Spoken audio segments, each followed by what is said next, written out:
Hi, my name is Larry Newman. I'm a DWI defense attorney. I'm located in Ithaca, New York. Today I'd like to talk to you about challenging the breath test.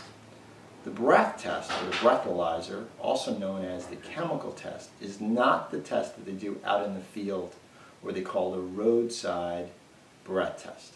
The one at the car, that is not admissible in any New York State court because that machine, the little box that they use, is not calibrated and it's not reliable.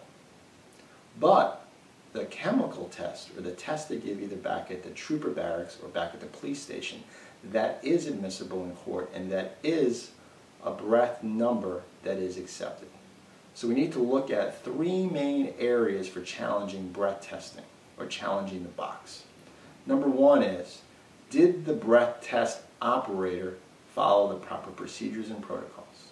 Number two, is there a problem that you have, diabetes, Gastro-Esophageal Reflux Disease, asthma, that might have caused mouth contamination with alcohol or ketones? Third potential problem area or challenge area is the machine itself. Was the machine itself properly calibrated? Is this a number that can be relied upon? Is this number accurate?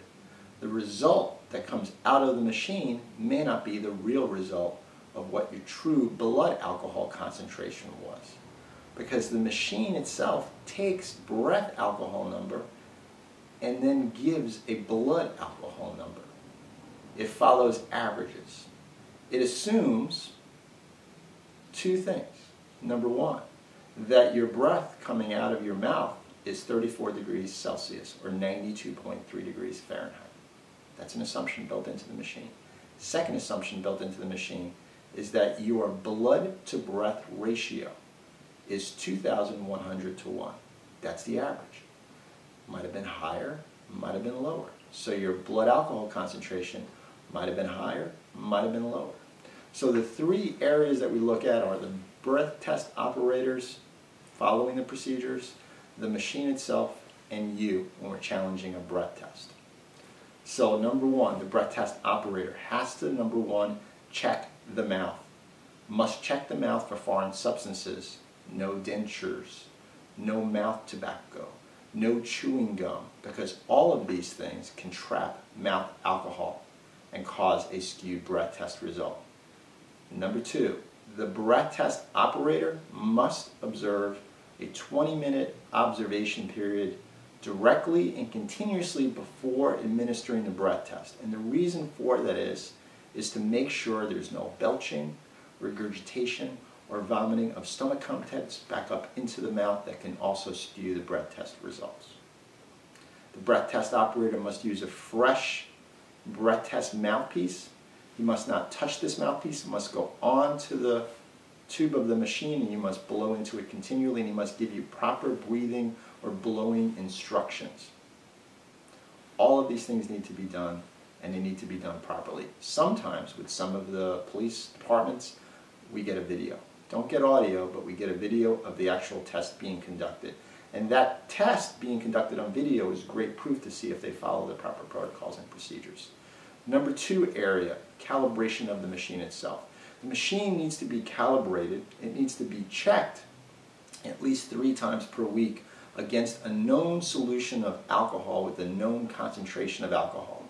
Now we have two different things going on here. Number one is the machine is having a check against a known solution, but based upon the regulations, that solution could either be 0.01 higher or 0.01 lower. It doesn't have to be always exactly the same amount. So breath testing itself already has built within the regulations at least a 0.01 higher breath test or 0.01 lower breath test, just based upon checking it against the simulation solution. The second part of the simulation solution is a chemical. The chemicals in the solution wear out over time. They have an expiration, just like milk has an expiration, just like eggs have an expiration. The chemicals have an expiration. They have two types of lives. They have a shelf life. They can sit on a shelf for a certain number of months, and that documentation must come. Or number two, they have what's called a use life. Once the chemicals are taken off the shelf and the bottle is opened up, and they're starting to be used, they have a use life and that wears out even more quickly than the shelf life. What happens if the chemicals are expired that are used for the test? That test is invalid under New York State law, and that test result must be thrown out, can't be used against you. So that's why it's important to check the chemicals, check the maintenance record logs, check all of those type of things. Third area of contention after the breath test, operation of the machine, after looking at the machine itself, calibration and chemicals, is you. Do you have a problem with diabetes that could cause ketones in your breath, that could add to what's already in your natural body alcohol? Number two, do you have a problem with Gastro-Esophageal Reflux Disease where you're constantly spasming in the stomach and it's coming up into your throat and mouth? These things, if they're documented, could be potential defenses to having an abnormally high breath test result. Now, my telephone number is 607-229-5184. My website and blog are at www.ithacadwi.com, ithacadwi.com. Please pick up the phone, check out my website, check out my blog. Be more than happy to give you some direction and help with your DWI case. Thank you.